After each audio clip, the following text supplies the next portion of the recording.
Assalamualaikum warahmatullahi wabarakatuh. Bapak dan Ibu Purnabakti yang saya hormati, sebelum kita masuk lebih jauh, saya minta satu hal sederhana. Tolong tahan dulu emosi, tahan dulu harapan yang terlalu tinggi, dan tahan dulu keinginan untuk langsung percaya pada kabar yang beredar. Karena apa yang akan kita bahas hari ini bukan sekadar soal angka di rekening, ini soal ketenangan hidup. Ini soal keputusan keuangan yang bisa berdampak ke keluarga. Ini soal rasa aman yang setiap bulan kita tunggu dengan sabar. Bayangkan situasi ini. Pagi hari, grup WhatsApp ramai, ada pesan masuk dengan huruf kapital, rapel cair, penyesuaian pensiun sudah disetujui, siap-siap cek saldo. Gaya pesannya tegas, ringkas, dan terdengar sangat yakin. Bahkan ada yang menambahkan, informasi valid, sudah dipastikan jangan sampai ketinggalan. Dalam hitungan menit suasana berubah, harapan muncul. Ada yang langsung buka aplikasi mobile banking, ada yang berencana pergi ke ATM, ada yang mulai menghitung-hitung di kepala. Kalau benar cair sekian juta berarti bisa lunasi utang kecil, bisa beli obat yang sempat ditunda, bisa ganti genteng yang bocor, bisa bantu cucu bayar sekolah. Semua itu manusiawi. Semua itu wajar, karena bagi penerima pensiun, uang bulanan bukan sekadar transfer rutin, itu fondasi hidup, itu penyangga stabilitas rumah tangga, itu penentu apakah bulan ini tenang atau penuh tekanan. Lalu apa yang terjadi? Beberapa jam kemudian, saldo tidak berubah, tidak ada tambahan, tidak ada rapel, tidak ada penyesuaian. Yang runtuh bukan hanya ekspektasi, yang runtuh adalah rasa percaya. Bahkan lebih menyakitkan ketika di grup sudah ada yang mengucapkan selamat, katanya sudah cair. Padahal kenyataannya belum ada apa-apa. Di titik inilah kita harus berhenti dan bertanya dengan kepala dingin. Kenapa kabar bisa terdengar begitu meyakinkan tapi tidak bisa dibuktikan? Kenapa judulnya terdengar resmi tapi tidak ada jejak dokumen? Kenapa pesan menyebar begitu cepat tapi tidak ada satu sumber yang bisa dipertanggungjawabkan? Kita perlu luruskan satu hal dari awal. Negara bekerja dengan dokumen, bukan dengan pesan berantai, bukan dengan caption tegas, bukan dengan video yang memakai latar gedung kementerian. Negara bekerja lewat aturan tertulis, nomor peraturan, tanggal pengesahan, dan mekanisme yang bisa ditelusuri. Kalau tidak ada itu semua, maka yang kita pegang hanyalah cerita. Masalahnya cerita yang terdengar resmi seringkali lebih kuat daripada fakta yang membosankan. Manusia cenderung percaya pada informasi yang memberi harapan, apalagi jika informasi itu datang dari orang yang kita kenal, mantan rekan kerja, teman seperjuangan, saudara sendiri. Karena kita percaya pada orangnya, kita cenderung percaya pada pesannya, padahal seringkali si pengirim hanya meneruskan. Ia tidak memverifikasi, ia tidak mengecek sumber asli. Ia hanya berpikir, ini kabar baik, sayang. Kalau tidak, dibagikan niatnya mungkin baik. Tapi niat baik tidak otomatis membuat informasi itu benar. Dalam rantai panjang pesan berantai, sumber asli sering hilang, klaim berubah, angka dibesar-besarkan, waktu dipercepat, kalimat ditambahkan agar terdengar dramatis. Akhirnya yang tersisa hanyalah keyakinan kolektif tanpa dasar. Sekarang kita masuk ke inti persoalan yang sering disalahpahami, rapel dan penyesuaian pensiun. Banyak yang mengira begitu ada isu kenaikan atau penyesuaian, maka otomatis dana bisa langsung dicairkan. Padahal sistemnya tidak seperti itu, prosesnya tidak sederhana. Ada jalur hukum dan administrasi yang harus dilewati. Pertama, harus ada kebijakan resmi dalam bentuk peraturan pemerintah. Dokumen ini bukan sekadar wacana, ia memiliki nomor, ia memiliki tanggal, ia ditandatangani oleh Presiden Republik Indonesia, ia diundangkan secara resmi. Tanpa itu, tidak ada dasar hukum untuk perubahan anggaran. Kedua, setelah peraturan ada, biasanya diterbitkan petunjuk teknis dari Kementerian Keuangan. Disinilah detailnya dijelaskan siapa yang berhak, bagaimana perhitungannya, dari pos anggaran mana, mekanisme penyaluran, seperti apa, kapan mulai berlaku, apakah berlaku surut atau tidak. Tanpa petunjuk teknis, lembaga pelaksana tidak punya panduan operasional. Ketiga, barulah lembaga pelaksana seperti PT Taspen menjalankan penyaluran sesuai perintah resmi tadi. Disinilah sering terjadi kekeliruan besar. Nama Taspen sering disebut setiap kali ada isu pensiun, seolah-olah Taspen yang menentukan kapan uang cair dan berapa besar nominalnya. Padahal perannya berbeda. Taspen adalah pelaksana penyaluran, bukan pembuat kebijakan nasional. Taspen tidak bisa memutuskan sendiri untuk menaikkan pensiun. Taspen tidak bisa tiba-tiba mencairkan rapel tanpa dasar hukum. Jika mereka melakukannya tanpa dokumen resmi, itu bukan sekadar kesalahan administratif. Itu bisa menjadi pelanggaran serius. Jadi ketika dana belum cair bukan berarti ada penahanan sepihak. Bisa jadi memang belum ada dasar hukum yang lengkap atau petunjuk teknis belum terbit atau mekanisme anggaran belum final. Memahami peran ini penting agar kita tidak salah sasaran dalam menyalahkan. Sekarang mari kita bahas satu klaim yang hampir selalu muncul dalam kabar palsu. Semua pensiunan akan menerima nominal yang sama. Ini terdengar menyenangkan, ini terdengar adil, ini terdengar sederhana, tapi sistem pensiun di Indonesia tidak bekerja dengan satu angka untuk semua orang. Perhitungan pensiun bersifat proporsional. Ia dipengaruhi oleh golongan terakhir, saat aktif, masa kerja, pangkat terakhir, serta tunjangan keluarga sesuai ketentuan. Artinya, nominal setiap orang bisa berbeda. Kalau ada informasi yang menyebut semua orang akan mendapat jumlah persis sama, kita perlu waspada sejak awal. Karena itu, bertentangan dengan prinsip dasar perhitungan yang sudah lama berlaku. Harapan yang dibangun dari angka rata seringki berakhir dengan kekecewaan. Ketika kenyataan berbeda, muncul rasa tidak adil. Padahal sistem memang dirancang proporsional. Inilah mengapa verifikasi menjadi sangat penting. Verifikasi tidak harus rumit, tidak perlu jadi ahli hukum.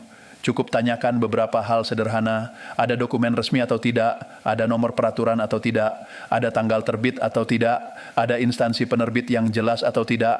Kebijakan nasional yang menyangkut jutaan orang dan anggaran besar tidak mungkin hanya muncul di satu video anonim atau satu pesan WhatsApp tanpa jejak dokumen. Kalau yang ditampilkan hanya potongan screenshot tanpa nomor dan tanggal, itu bukan bukti, itu hanya potongan gambar. Kita juga harus peka terhadap taktik waktu yang sering dipakai. Kata-kata seperti segera paling lambat sudah mulai biasanya digunakan untuk mendorong orang agar cepat percaya dan cepat menyebarkan. Tekanan waktu membuat orang tidak sempat berpikir, padahal mekanisme negara tidak berjalan dengan tergesa-gesa mengikuti pesan berantai. Ia berjalan sesuai prosedur. Di sisi psikologis dampaknya tidak kecil.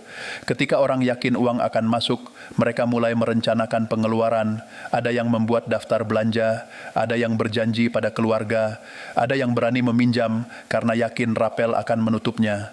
Ketika kabar itu tidak benar, beban mentalnya nyata, rasa malu muncul, rasa kecewa muncul, bahkan kepercayaan pada sistem bisa terganggu. Di usia purna tugas yang seharusnya lebih tenang, tekanan seperti ini sebenarnya bisa dihindari jika informasi disaring lebih dulu. Sekarang saya ingin mengajak Bapak dan Ibu melihat ini dari sudut yang lebih luas. Kenapa konten yang tampak resmi sering begitu meyakinkan? Karena tampilannya dirancang. Untuk itu, ada gambar gedung kementerian, ada tabel, angka, ada istilah birokrasi yang terdengar teknis. Semua itu memberi kesan otoritatif. Tapi otoritas bukan soal tampilan. Otoritas adalah soal legitimasi hukum. Gedung bisa dipakai sebagai latar belakang siapa saja. Tabel bisa dibuat siapa saja. Istilah bisa ditiru siapa saja. Yang tidak bisa ditiru dengan mudah adalah nomor peraturan resmi yang terdaftar dan bisa diverifikasi. Maka jangan biarkan mata tertipu oleh desain. Jangan biarkan telinga tertipu oleh intonasi yang terdengar yakin. Pegang satu prinsip sederhana, dokumen dulu, emosi, kemudian kalau memang suatu saat ada kebijakan resmi terkait rapel atau penyesuaian menuju 20 FP 2026, kebijakan itu akan hadir dengan bahasa yang konsisten, mekanisme yang jelas, dan rujukan yang bisa diuji. Ia tidak akan datang diam-diam lewat satu pesan berantai tanpa jejak. Menunggu kepastian bukan berarti pesimis. Menunggu kepastian adalah bentuk kehati-hatian. Itu cara kita melindungi keluarga dari keputusan gegabah. Solidaritas antar pensiunan itu penting. Tapi solidaritas yang sehat adalah solidaritas yang disiplin informasi. Menahan diri untuk tidak meneruskan kabar yang belum jelas justru bentuk kepedulian. Di bagian berikutnya kita akan masuk lebih dalam lagi. Kita akan bedah bagaimana pola penyebaran hoaks bekerja, kenapa emosi sering dimanfaatkan, dan bagaimana cara praktis melindungi diri agar tidak terjebak dalam siklus harapan dan kekecewaan yang berulang. Untuk sekarang saya minta satu hal, simpan dulu video ini di pikiran Anda. Jangan langsung percaya pada kabar berikutnya sebelum kita membahas lapisan berikutnya secara lebih detail. Karena yang sedang kita jaga bukan sekadar informasi, yang sedang kita jaga adalah ketenangan hidup. Di bagian pertama tadi kita sudah membahas fondasi dasarnya, bahwa negara bekerja lewat dokumen, bahwa kebijakan bukan lahir dari pesan berantai, bahwa peran lembaga seperti PT Taspen adalah pelaksana bukan pembuat keputusan strategis, dan bahwa sistem perhitungan pensiun bersifat proporsional bukan rata sama. Sekarang kita masuk ke lapisan yang lebih dalam. Kenapa pola kabar seperti ini terus berulang? Kenapa setiap beberapa bulan selalu muncul isu rapel besar, kenaikan signifikan atau pencairan yang katanya sudah dipastikan? Kenapa banyak orang yang sebenarnya cerdas tetap bisa terbawa arus? Jawabannya bukan karena kurang pintar. Jawabannya karena informasi ini dirancang untuk menyentuh titik paling sensitif dalam hidup penerima pensiun, rasa aman finansial. Mari kita jujur, bagi sebagian besar purna bakti ASN, TNI, Polri, atau ahli waris penerima manfaat, pemasukan utama adalah dana pensiun bulanan. Tidak ada lagi gaji aktif, tidak ada lagi tunjangan jabatan, yang ada adalah angka tetap yang harus dibagi untuk kebutuhan rumah tangga, kesehatan, dan tanggung jawab keluarga. Dalam kondisi seperti ini, kabar tambahan dana bukan sekadar berita. Itu seperti angin segar, itu seperti sinyal bahwa beban bisa sedikit berkurang, dan justru disitulah celahnya. Pola penyebaran kabar yang tidak terverifikasi biasanya mengikuti alur yang hampir sama setiap waktu. Tahap pertama adalah judul yang tegas dan penuh kepastian. Kata-kata seperti resmi disahkan, sudah diputuskan, dipastikan cair atau tinggal tunggu hari. Tidak ada kata mungkin, tidak ada kata sedang dibahas. Semuanya terdengar final. Tahap kedua adalah penguatan emosional. Biasanya disertai kalimat yang menyentuh, negara akhirnya memperhatikan. Ini bentuk penghargaan atas pengabdian puluhan tahun. Jangan sampai ketinggalan. Segera cek saldo. Tahap ketiga adalah tekanan waktu. Disebutkan tanggal tertentu, disebutkan paling lambat, disebutkan sudah mulai hari ini. Waktu yang sempit membuat orang merasa harus cepat bertindak dan cepat menyebarkan. Tahap keempat adalah validasi sosial. Ada yang menulis di komentar atau grup, sudah cair di tempat saya, selamat ya, padahal belum tentu benar, bisa jadi salah paham, bisa jadi hanya asumsi, tapi karena sudah ada 1-2 orang yang mengaku yang lain ikut percaya, inilah yang disebut efek bola salju. Sekali bergerak, ia membesar dengan cepat dan semakin banyak yang membicarakan semakin terlihat seolah benar. Sekarang mari kita bedah dari sisi psikologis. Ada satu mekanisme yang sering terjadi tanpa kita sadari.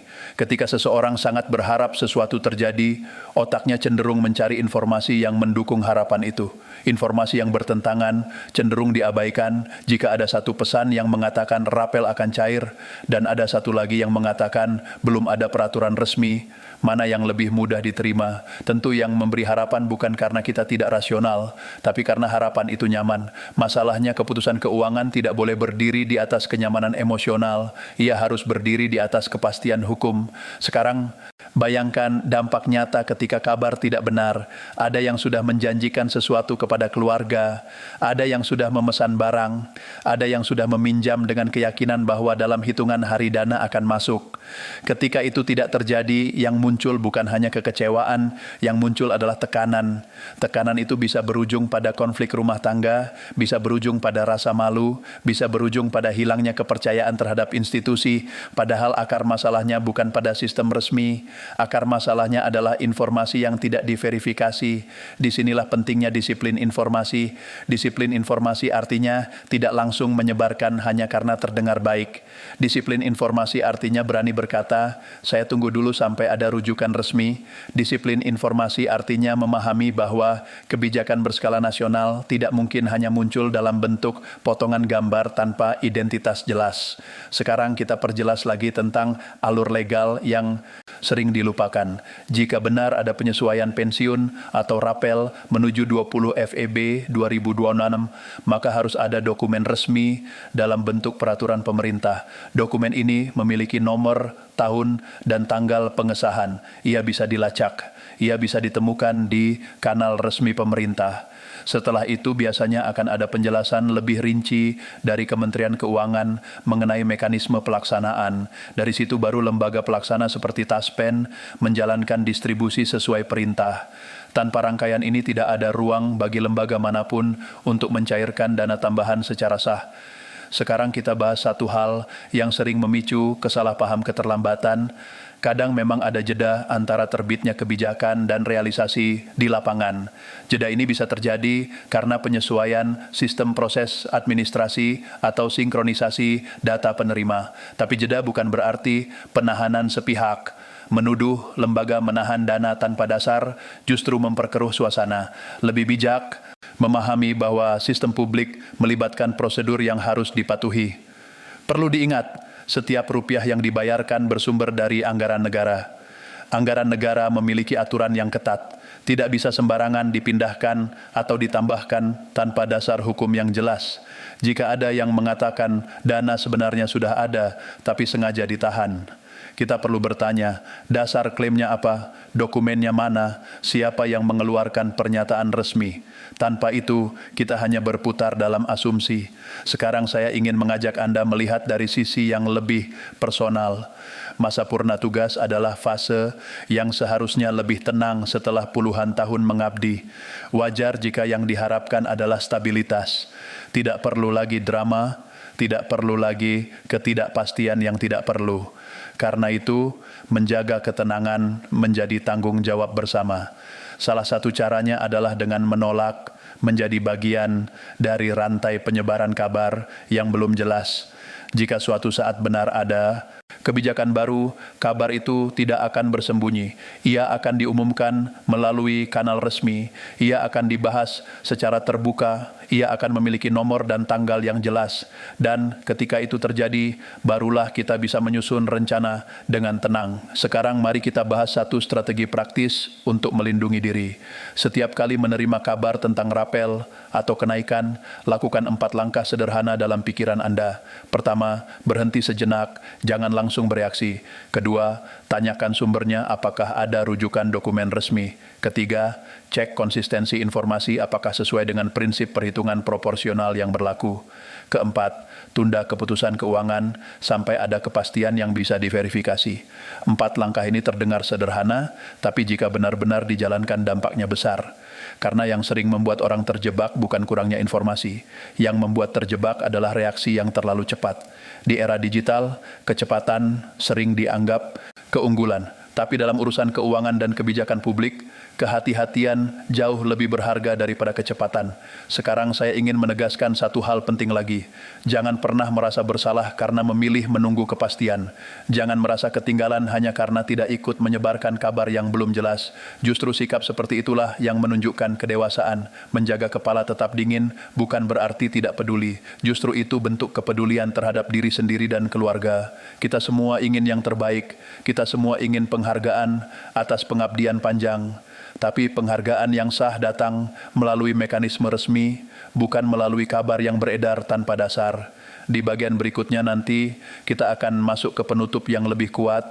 Kita akan merangkum semuanya dengan satu prinsip yang bisa Anda pegang jangka panjang, supaya bukan hanya isu kali ini yang bisa dihadapi dengan tenang, tapi juga isu-isu berikutnya. Karena percayalah, pola seperti ini tidak akan berhenti sekali dua kali. Akan selalu ada kabar baru, akan selalu ada judul yang terdengar meyakinkan, akan selalu ada yang mencoba memancing emosi. Pertanyaannya bukan apakah kabar itu akan muncul lagi. Kalau di 2 bagian sebelumnya, kita sudah membedah fondasi hukum, peran lembaga, pola penyebaran kabar, dan dampak psikologisnya. Sekarang saya ingin mengajak Bapak dan Ibu melihat ini sebagai satu sistem perlindungan diri jangka panjang. Karena isu rapel penyesuaian atau kenaikan pensiun bukan akan muncul sekali saja, polanya akan berulang. Tahun ini bisa tentang penyesuaian, tahun depan bisa tentang tunjangan tambahan, lain waktu bisa tentang pencairan dipercepat. Judulnya berubah, sensasinya berubah, tapi polanya sama. Dan kalau kita tidak punya prinsip yang kuat, kita akan terus terombang-ambing antara harapan dan kekecewaan. Sekarang mari kita simpulkan satu hal yang paling penting. Harapan itu tidak salah. Yang berbahaya adalah harapan yang berdiri di atas informasi yang tidak punya dasar. Negara memiliki mekanisme, kebijakan publik memiliki jalur resmi, perubahan anggaran tidak terjadi dalam ruang gelap. Ia harus melalui proses formal, ia harus memiliki dokumen yang jelas. Ia harus bisa diuji dan diverifikasi. Kalau suatu saat memang ada kebijakan resmi terkait penyesuaian atau rapel menuju 20 FEB 2026, maka ia akan hadir dengan struktur yang lengkap. Ada peraturan pemerintah, ada nomor dan tahun, ada tanggal pengesahan, ada penjelasan dari Kementerian Keuangan, ada mekanisme pelaksanaan yang bisa dilacak. Dan setelah itu, lembaga pelaksana seperti PT Taspen akan menjalankan sesuai mandat. Tanpa rangkaian itu, tidak ada ruang hukum untuk pencairan tambahan. Sekarang saya ingin berbicara lebih dalam bukan soal sistem, tapi soal harga diri dan ketenangan. Bapak dan Ibu yang sudah purna tugas adalah orang-orang yang pernah memikul tanggung jawab besar. Ada yang puluhan tahun menjadi ASN, ada yang mengabdi sebagai prajurit TNI, ada yang bertugas di kepolisian, ada yang bekerja di berbagai lini pelayanan negara. Pengabdian itu nyata, waktu yang diberikan nyata, tenaga yang dicurahkan nyata. Karena itu sangat wajar jika muncul perasaan ingin dihargai, ingin diperhatikan, ingin merasakan bahwa negara tidak melupakan, dan justru karena perasaan itu mulia, ia tidak boleh dipermainkan oleh kabar yang tidak jelas. Ada pihak-pihak yang mungkin tidak memahami dampak psikologis dari judul yang mereka buat. Bagi mereka mungkin hanya konten, hanya klik, hanya penonton. Tapi bagi penerima pensiun itu menyentuh ruang yang sangat sensitif. Ketika sebuah kabar mengatakan akan ada tambahan dana besar, banyak orang langsung mengaitkannya dengan kebutuhan yang tertunda, obat yang mahal, perbaikan rumah, biaya pendidikan cucu, utang kecil yang ingin segera dilunasi, agar hati lebih ringan. Dan ketika kabar itu tidak terbukti, yang hancur bukan sekadar ekspektasi finansial, yang terguncang adalah rasa aman. Itulah sebabnya disiplin informasi bukan hal sepele. Itu bukan sekadar urusan benar atau salah, itu urusan menjaga stabilitas hidup. Sekarang mari kita buat satu komitmen mental sederhana. Mulai hari ini setiap kali ada kabar yang terdengar terlalu pasti, terlalu cepat, terlalu sensasional, kita tidak langsung percaya. Kita berhenti, kita tarik napas, kita bertanya dalam hati, dokumennya mana? Kalau tidak ada dokumen resmi yang bisa ditelusuri, kita tidak menyebarkan. Kalau tidak ada nomor peraturan yang jelas, kita tidak mengambil keputusan keuangan. Kalau tidak ada penjelasan resmi dari instansi berwenang, kita tidak membangun rencana di atasnya. Ini bukan soal skeptis berlebihan, ini soal tanggung jawab. Karena keputusan finansial di masa pensiun harus dibuat dengan lebih hati-hati dibanding masa aktif. Tidak ada lagi ruang besar untuk kesalahan yang bisa ditutup dengan gaji tambahan. Sekarang bayangkan dua skenario. Skenario pertama, Anda langsung percaya kabar rapel besar akan cair. Anda sudah membuat rencana, Anda sudah menjanjikan sesuatu kepada keluarga. Anda sudah mengambil keputusan berdasarkan asumsi, ternyata kabar itu tidak benar. Tekanan muncul, kekecewaan muncul, mungkin konflik kecil muncul di rumah. Skenario kedua, Anda menerima kabar yang sama. Anda membaca, Anda dengar, tapi Anda berkata, saya tunggu dokumen resminya. Saya tidak akan membuat keputusan sebelum ada kepastian. Beberapa hari kemudian, ternyata kabar itu tidak terbukti. Apa yang terjadi? Tidak ada kerugian, tidak ada tekanan, hidup berjalan seperti biasa. Mana yang lebih aman? Menunggu kepastian bukan berarti lemah. Menunggu kepastian adalah bentuk kedewasaan. Sekarang kita bahas satu hal lagi yang sering muncul, yaitu rasa curiga berlebihan terhadap lembaga. Ketika kabar beredar, tapi dana tidak cair, ada yang langsung berkata, berarti ada yang menahan, berarti ada yang memperlambat, berarti ada permainan. Padahal kita sudah tahu lembaga pelaksana tidak punya kewenangan untuk mencairkan dana tanpa dasar hukum. Setiap transaksi publik tercatat, setiap alokasi anggaran diawasi, setiap perubahan memiliki konsekuensi hukum. Menempatkan masalah pada tempatnya itu penting. Kritik boleh, pertanyaan boleh, tapi harus berbasis fakta. Kalau memang ada kebijakan resmi yang sudah lengkap dan penyaluran tidak berjalan, itu baru bisa dipertanyakan secara objektif. Tapi kalau dasar hukumnya saja belum ada, maka menyalahkan pelaksana bukan solusi. Kita juga perlu memahami bahwa sistem negara berjalan dengan prosedur, bukan dengan tekanan opini publik di grup WhatsApp. Anggaran disusun jauh hari. Proses administrasi memiliki tahapan sinkronisasi data penerima, melibatkan jutaan nama. Semua itu tidak bisa dipercepat hanya karena pesan berantai ramai. Sekarang mari kita kunci semuanya dengan satu prinsip inti. Pegang pada dokumen, pegang pada mekanisme, lepaskan sensasi. Dokumen memberi kepastian, mekanisme memberi arah, sensasi hanya memberi emosi sementara. Jika suatu saat nanti benar-benar ada kebijakan resmi yang membawa penyesuaian positif, Anda akan tahu bukan karena grup ramai, tapi karena informasinya konsisten di banyak kanal resmi. Karena ada nomor dan tanggal yang jelas, karena ada penjelasan yang bisa diuji. Dan ketika itu terjadi, Anda bisa menyambutnya dengan tenang, tanpa drama, tanpa euforia berlebihan, tanpa keputusan gegabah. Sekarang saya ingin berbicara langsung secara personal. Masa pensiun adalah fase yang harus dijaga kualitasnya, bukan hanya secara finansial, tapi juga secara mental. Jangan biarkan pikiran terus dipenuhi kecemasan karena rumor yang datang dan pergi. Jangan biarkan hari-hari yang seharusnya lebih damai berubah jadi tegang karena menunggu kabar yang belum jelas. Ketenangan itu mahal dan ketenangan seringkali dirusak bukan oleh fakta tapi oleh asumsi. Kalau kita disiplin terhadap informasi, kita sudah melindungi setengah dari ketenangan itu. Dan satu lagi yang penting, solidaritas itu bukan berarti semua kabar harus dibagikan. Solidaritas yang matang adalah ketika kita saling melindungi dari informasi yang belum pasti. Ketika kita berani berkata di grup, tunggu dulu apakah sudah ada dokumen resmi, ketika kita mengingatkan dengan cara yang santun bahwa keputusan besar butuh dasar yang jelas. Itulah bentuk kepedulian yang sesungguhnya menuju 20 FEB 2026 atau tanggal berapun yang nanti menjadi rujukan resmi. Mari kita jaga sikap yang sama, tidak reaktif, tidak emosional, tidak tergesa-gesa. Kita pernah melewati masa tugas yang penuh tekanan dan tanggung jawab. Tentu kita mampu melewati arus informasi digital dengan lebih bijak. Jadi pesan terakhirnya sederhana, jangan biarkan dompet dibuka karena rumor, jangan biarkan utang dibuat karena asumsi, jangan biarkan janji diucapkan karena kabar yang belum pasti, biarkan keputusan keuangan lahir dari kepastian hukum, biarkan harapan tumbuh dari dokumen resmi, biarkan ketenangan menjadi prioritas utama. Dengan begitu, masa purna tugas benar-benar bisa dijalani dengan lebih mantap, lebih terlindungi, dan lebih terhormat. Jaga kepala tetap dingin, jaga hati tetap hangat, dan setiap kali ada kabar yang terdengar terlalu indah untuk langsung dipercaya, ingat satu kalimat ini, dokumen dulu baru percaya. Selesai. Ya.